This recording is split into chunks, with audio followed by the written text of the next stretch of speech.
Mike. Meze neza. Waje ryari naragushakaga cyane. Twicara ikintu bashaka kukubwira nuko ntari namenye igihe wazi. Ntabwo nahageze kera. Nafite akazi kenshi nyine ariko nari mbakumbuye mpita mvuga nti reka manyure mbarebe. Nanjye nari ngukumbuye ariko njyewe ndashaka kuza tukibanira kuko maze kurambirwa kubana na mama ambwira nabi iki maze kunanirwa sinzi impamvu anyanga. Ahubwo reka nshyire imyenda muri valise nze tugende. Bro. Umva mama ntabwo akwanga. Kujya no gusaza. Kandi nuko adashaka ko wazagira imico mibi. Oya basi mbwira ko niyongera rimwe gusa nzahita nza tukabana sibyo? Amatse umusige wenyine.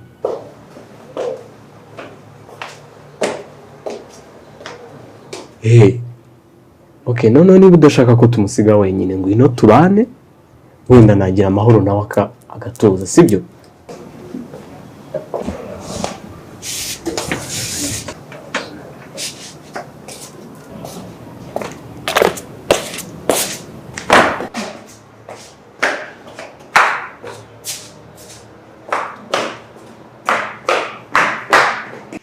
Naomi, ushobora kugenza ibintu gato ukabitwara bukeya cyangwa se uhubuke gato uze kwisanga muri gereza.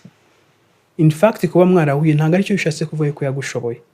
N'ahantu ari ubungubu ndakeka atazi nawe yahera kugira ngo yisubize ibintu byiwe. Shaka, uskura mugore utamuzi.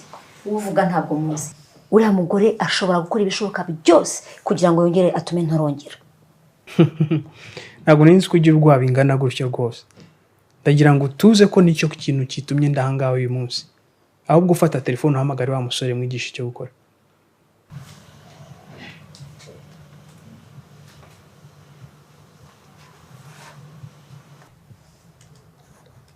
Allô? Martin. Nsanga kuri appartement bitarenze iminota 15. So. Uvuze ngo Martin, Dani byamugendekeye bite? Dani, fa kumujinga. We yaragiye kuzamarisha umujyi nirwa mwirukanga. Uyu mpamagaye aza akazi, azi n'icyo ashaka. Kandi namuhaye n'umuntu mwizeye. Ikindi agira ibanga. Gusa nizere ko ibintu byose urimo gukora kwanzwa bitekerezaho kabiri byibuze. Kuko nge ndanga kugira ngo ngufashe ariko ibi byose turimo gukora, ibyo turimo byose, it's all about your life. Maître. Uburare ugasanga aho ngeze aha ngaha ndi umuntu ukora ikintu ntabanje kukibazaho kabiri. Okay. Gusa mu gihe tugitegereje ko haza amakuru y'abana baheruka kukuvugisha.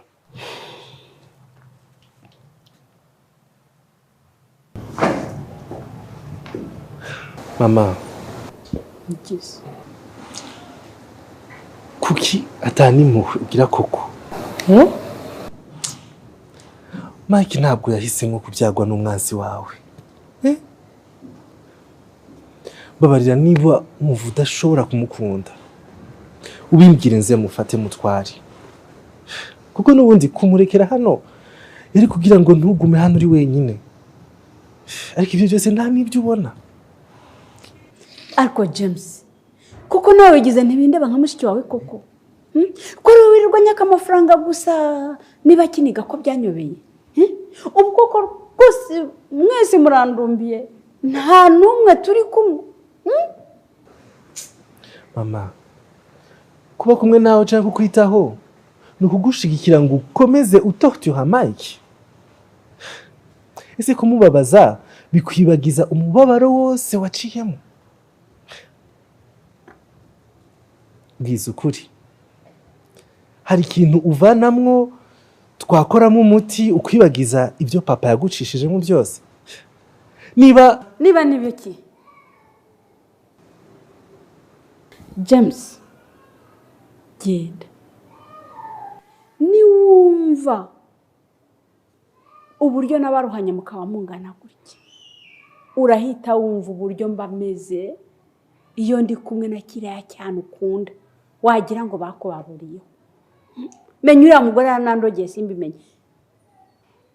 Va hano. n'ubundi nta n'icyo uri kumparira.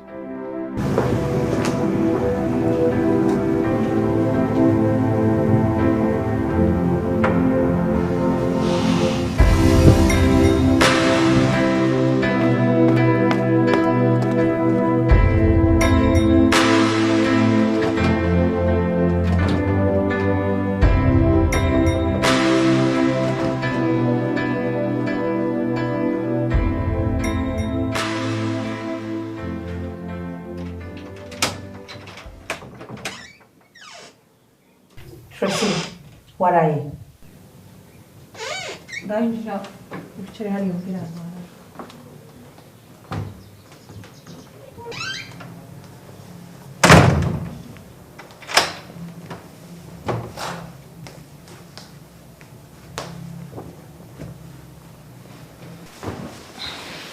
Tracy, kuki waraye kwandika nyine nakubwiye ngo uhite ugaruka?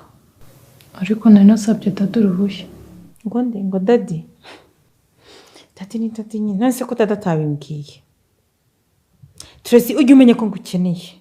Kurara muri iki kizu njyenyine, ntunantelefone basi ngumbwire uti mami ntabwo nshobora kuza byagenze gutya. Ariko ngo dadi. Tracy, ujye umenya ko ngukeneye.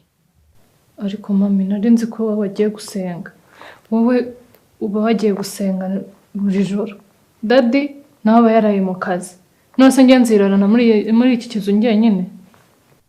What? Tracy, ijosi ryabaye ijosi? Wabonye ko wabaye umukobwa mukuru ugeze ahantu ubwira mami ibyo bintu? Tracy, ibyo ntabwo nabireba nubwo wazamuye amazosi wagize iki. Njye nagukubita. Ntabwo nshaka iyo mico kuri wowe. Uranyumva?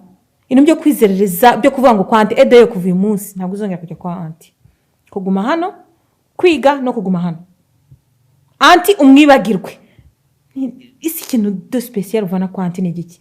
Ni ukubwira ababyeyi nabi gusa nta kindi.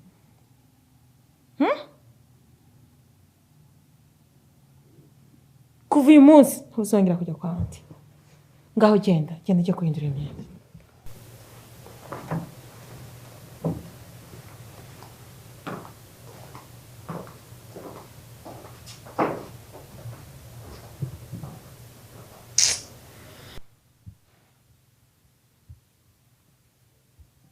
Tracy maje gukura Tracy yakaje Tracy. Mami umaje umva uri kumbangamira. Tracy ndagukubita.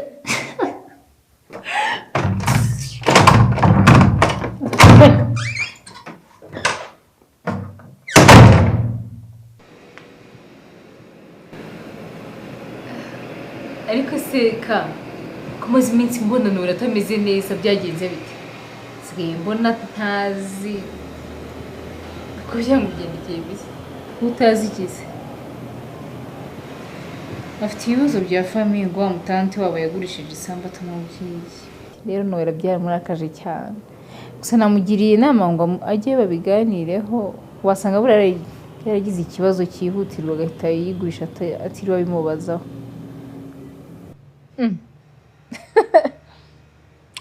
Kuva ryari bagurisha amasambu akarakara? Nubwo mbere se nyina wabo yabagurishije isambu. Ubu giye ko yagurishaga yaramubwiraga kandi ndabizi neza niyo yaba yagurishije ntabwo rwose namutante we yamurya. Anyway, njye tubireke. None se amakuru ya Rwema? Ni meza, araharakomeye. Rwema ntekereza ko ari inshuti nziza kuri wowe. Ariko reka njye kwitegura ngende. Uragaruka ryarize? Nyine nashaka kujya kureba Miki ariko yari yambwiye ko mbanza kumuhamagara mbere yuko ngenda. Rero nsanze kwitegura yahitaza no kundeba ntiriwe njyayo. Yeah, it's okay. Ntakeneye rero naza umunsi uhuriza.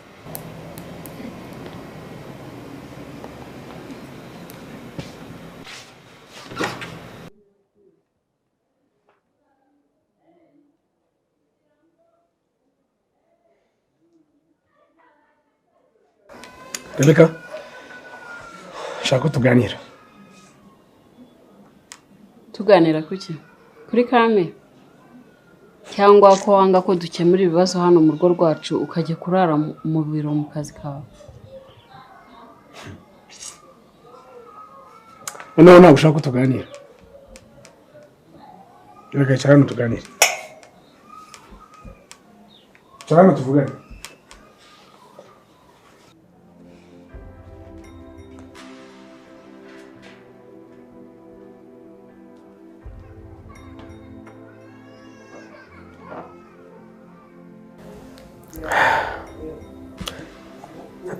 hanyuma rero ndashaka ko dusubira kwa muganga tukajya kureba ikibazo kiri.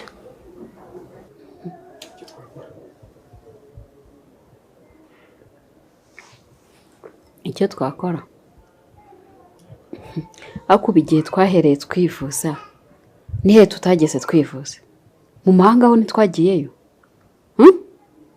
None dukomeze tugende ndabirambiwe ibyo.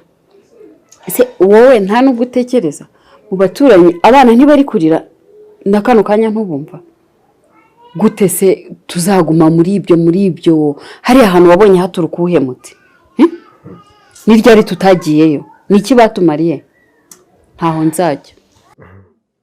None ukaba utekereza ko umuti uzaturuka kwa Richard na bagenzi be?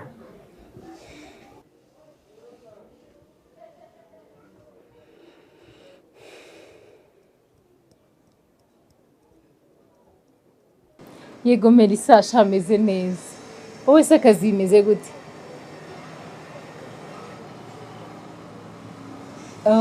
Ndumva bumeze neza. Umva mbese. Hari na rimwe rero wabona ubundi James atishimye. Ahora yishimye. Ubu narahindutseho iki?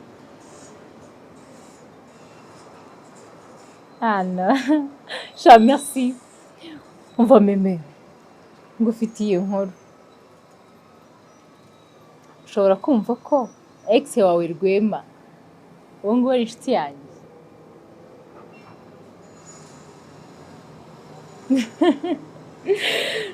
Nyine umva mbimenye vuba cyane ngirirwa ahubwo ejo bundi nijoro nibwo nabisobanukiwe. Ubundi nyine n'umucuti wanjye twavuganaga ariko cya gihe wimbwira nyine twe turamenyana ntabwo waciye igihe kinini tuziranye. Noneho maze kumenyana nahise mvuga mana aya ni amahirwe ya Melissa kuba amenyanye nyine n'umu ex we wasanga ari iby'Imana kugira ngo musubirane.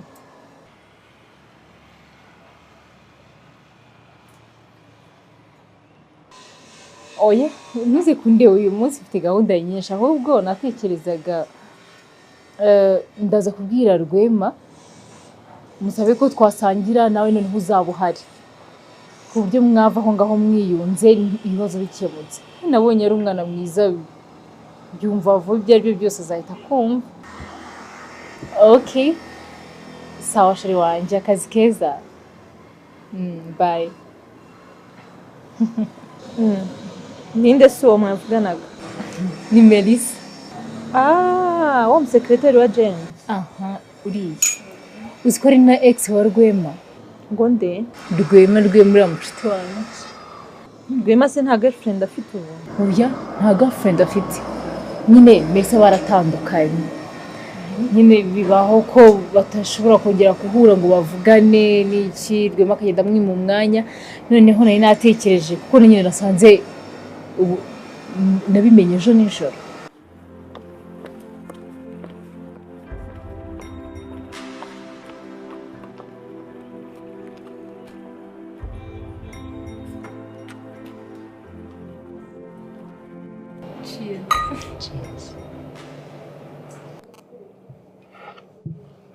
Sergei, ko mbona hano hantu hamenyereye cyane ko waje kare cyangwa ukunda kuhasukira cyane?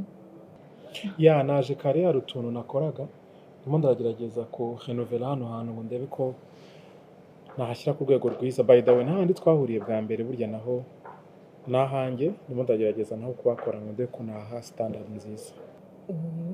Wow, ku myaka yawe ntabwo nzi imyaka yawe ariko uko bigaragara uri muto cyane ku buryo utakabaye ufite ibyo bintu byose. Gukora cyane.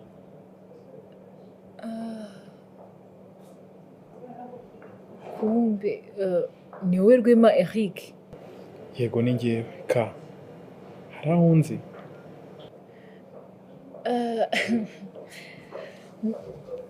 Ni ukuvuga impamvu utari kunywa inzoga ni uko uri kubakisha, ufite akazi kenshi.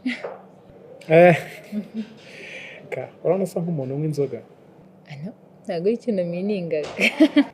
Nigeze kuzinywaho kera mu Bwongereza, ariko uretse ko ntanazikundaga, hanyuma naje gusanga nta n'akamaro k'inzoga, ndazireka. Ibyo ni byo rwose. Nese ubu byese bigushobokera kureka inzoga burundu. Nibaza ko ari ibintu bitoroshye cyane si kuvuga ngo ukunda inzoga ahubwo wenda wazinyweyeho guhita zireka burundu, nibaza ko ari ibintu bigoye. Ntabwo byoroshye, ariko kubera ikintu ushaka burya hari sacrifice. Hari umukobwa nakunze nabonye atazinywa, so bituma nanjye ngerageza kwitwara nkawe. Oya no. Utambwira ko ari umukobwa watumye ureka inzoga? Oya ntabwo ari we wambwiye, ariko nabonye atazinywa, ndavuga ngo reka nanjye nzireke ndebe ko yabona ko mukunda, nubwo ntarabimubwira ariko ngerageza kubimwereka mu bikorwa. Burya ndishaye cyane, nkoresha ibikorwa kurusha amagambo. Ibyo urukundo rwe ndumva rutandukanyeho cyane n'urwanjye, nyine n'umukunzi wanjye. Twebwe duhura, navuga ngo twahuye bitunguranye, tutadukundana, ku buryo nta mwanya wari urimo wo kuvuga ngo uyu nguyu ngo reka ibi, ngo undi areka ibi. Gusa nyine mu rukundo akenshi iyo mukundana buri wese aba yanga ikibangamira mugenzi we. Muracyari kumwe? Of course. Turacyari kumwe. Anyway, sorry, navuze amagambo menshi, nibagirwa ko wanyumvise ngo ugire ibyo mbwira.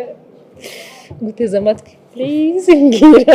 Ahubwo ndabona abaseriveri batazi umushyitsi wanjye uyu munsi, reka ndabona ntazi ibibarangaje, reka mvugane nabo gatoya, then I get back to you. Ndavuga byaba ari amahirwe kuba nyine bose mbazi, wasanga ari Imana ibikoreye. Ndavuga mpamagare Melissa nyine mbahuze. Ngo iki?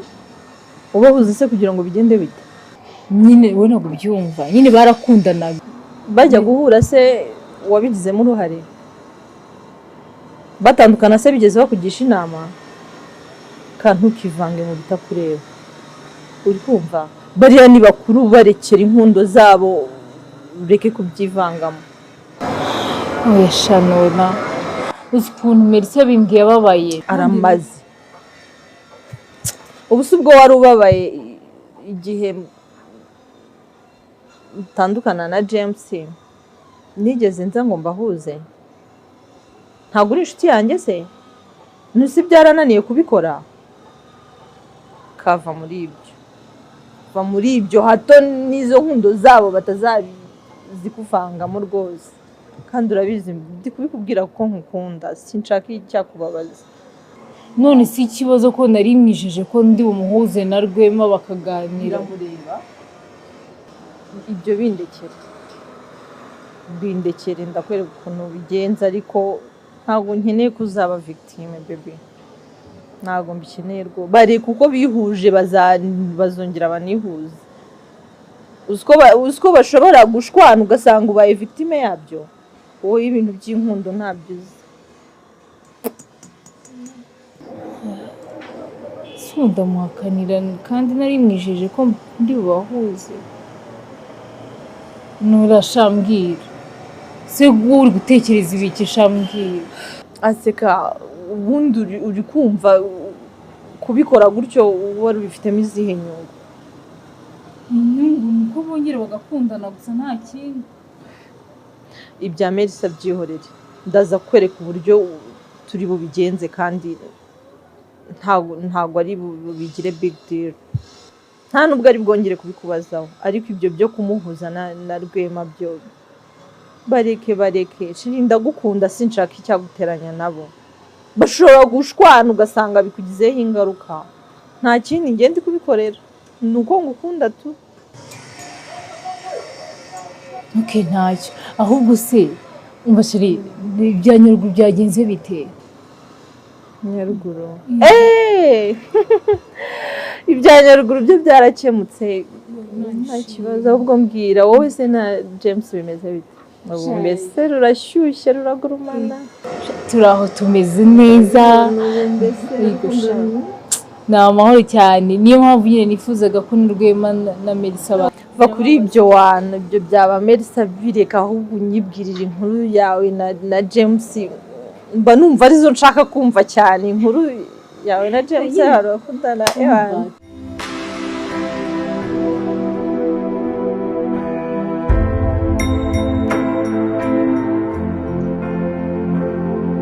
muracyari kumwe of course turacyari kumwe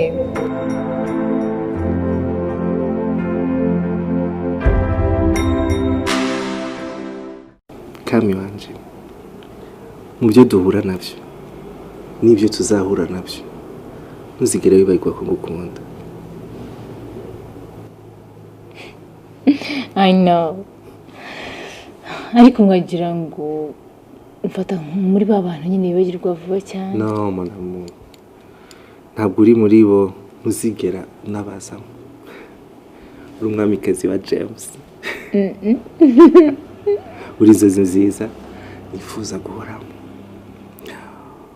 uri mama wa bebe wawe. No please rekera ntukanseze ahubwo bo uriya ntibyashiririye ndashobora kubwirirwa kandi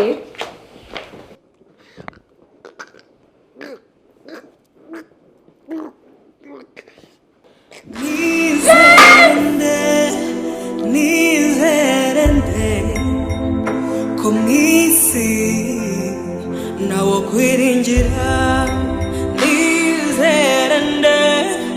nizerende ko n'umuvandimwe wawe aguhinduka ninde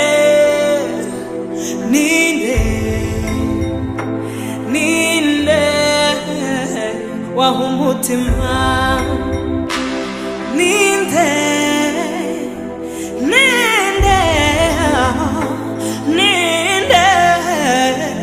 wabitse ibanga ninde wabitse ibanga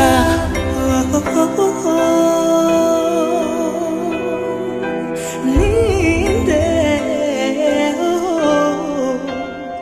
wabitse ibanga